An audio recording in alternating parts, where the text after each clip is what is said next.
Prečo na slovenskom YouTube nevznikajú noví youtuberi? Toto je otázka, ktorá pochádza z Duklokového recastu. Všimol si, že reálne, minimálne na Slovensku, v Čechách ešte ako áno, nevznikajú vôbec noví akéby youtuberi? A dovolte mi ju vysvetliť z pohľadu začínajúceho youtubera. Nie som tak úplne nový youtuber, pretože tento kanál existuje už niečo asi cez 7 rokov, možno niečo také cca. Takže už mám nejaké skúsenosti, čo sa týka YouTube. Ale je pravda, že keď si porovnáme napríklad slovenský YouTube s českým YouTubeom, tak na slovenskom YouTube ostalo už iba pár youtuberov a noví youtuberi tak nejak nevznikajú. Naozaj jediný, na ktorých si spomínam, tak je už maximálne Duklok, možno Selassie ešte, akože toho som dlho nevidel, ale myslím, že ešte natáča, a Moon. Ja si fakt neviem spomenúť na ďalších slovenských youtuberov. A teraz pár dôvodov, prečo si myslím, že tomu tak je. Prvým dôvodom je určite short form content.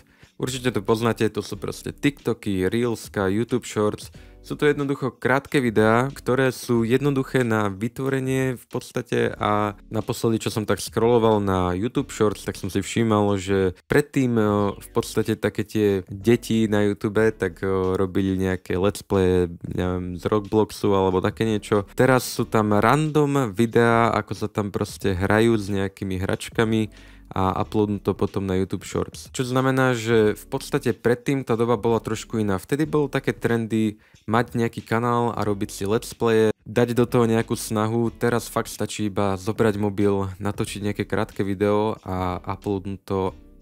Pravdepodobne vám to vyjde. Teda samozrejme, pokiaľ je to nejaký kvalitný content, ak to je niekto, kto sa tam hrá s hračkami a to je nejako postrihané, tak pravdepodobne to nevyjde.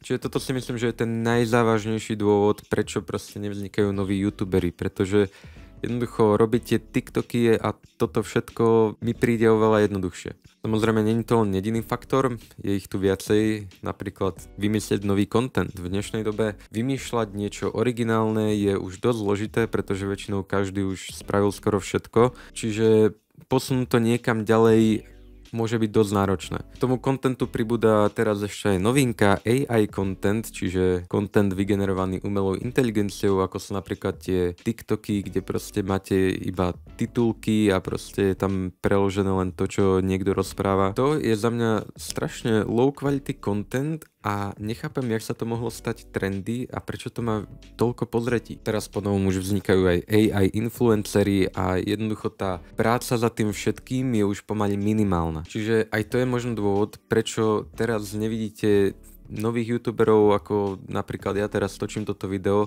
pretože mohol by som napríklad urobiť len krátky short o tom, ale pre mňa je tá kvalita kontentu niečo, čo si chcem udržať. Ďalšia vec je napríklad pravidelnosť. Ak chcete byť naozaj nejaký kvalitný a úspešný youtuber, tak musíte dodržiavať nejakú pravidelnosť. Musíte tie videá proste vydávať v určitý čas a pri úplne najlepšom, ak to chcete hrotiť, tak každý deň, ale myslím si, že taký každý druhý deň je optimálne a ešte každý tretí deň by sa to dalo zvládnuť. Ale myslím si, že keby ste už medzi tým mali väčšie odstupy, tak tá pravdepodobnosť, že vystrelíte, bude o dosť nižšia. Ďalšia vec je napríklad vek. Keď ja som chcel robiť full-time YouTube, tak som bol v podstate ešte na to príliš mladý, mal som, ja neviem, 14 rokov, natáčal som si nejaké videá.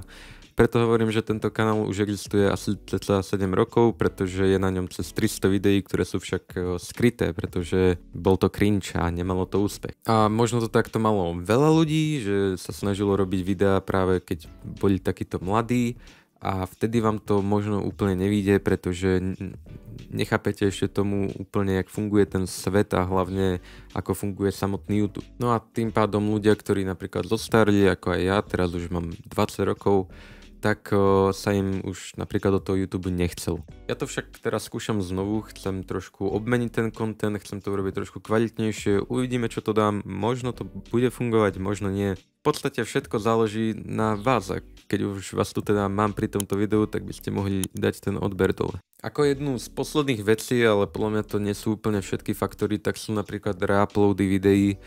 Tiež to úzko súvisí práve s tými YouTube Shorts a TikTokmi, kde sa vlastne reuploadujú iba nejaké zostrihy z dlhších videí, čo sú na YouTube. Viem, že práve Duklok s týmto máva celkom problém, že ľudia v podstate reuploadujú jeho recasty a dávajú si to na svoje TikToky, získavajú na tom videnia a podobne a aj keď to není ich content v podstate. Je to tak, ale zase slovenský YouTube je momentálne v podstate prázdny, dá sa povedať, a je tu veľa miesta pre veľa ľudí, čiže ak ste napríklad rozmýšľali o tom, že by ste niekedy chceli robiť YouTube, ale nejak ste sa k tomu nevedeli dostať, tak si myslím, že práve teraz je na toto najlepšia chvíľa. Samozrejme aj ja budem robiť veci, ako je napríklad nejaký short o tomto videu, aby som proste dokázal nalákať nových ľudí práve na toto video, pretože ten short form content je dobrý na jednu vec a to je propagácia. Keďže ja neviem, jeden človek dokáže za deň prescrollovať aj 100 hen takých krátkých videí,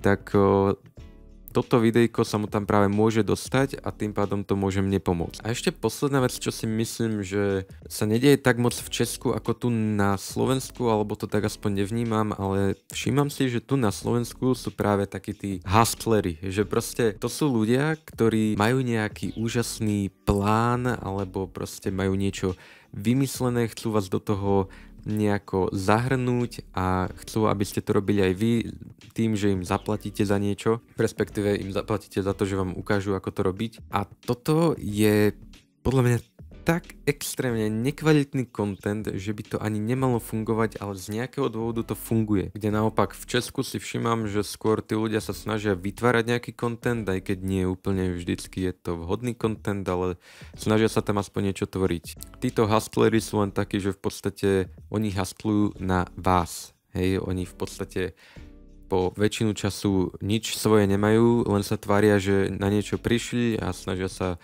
práve vás do toho nabejtiť, aby ste do toho šli tiež, ale tým pádom vy zaplatíte im za niečo, čo nemá žiadnu hodnotu, oni z toho majú peniaze, vy z toho nebudete mať nič. Čiže toto sú proste hlavné problémy dnešného internetu. Čo sa týka toho AI-ka, tak o tom mám ešte pripravené jedno video, ktoré by som chcel vydať hneď po tomto a myslím si, že to bude dosť zaujímavé, pretože aj s týmto skriptom mi trošku pomohlo AI. No dobré, to je tak nejak všetko k tomuto videu, dúfam, že sa vám to páčilo ako také úvodné video a pokiaľ hej, tak samozrejme ma môžete podporiť lajkom a hlavne tým odberom.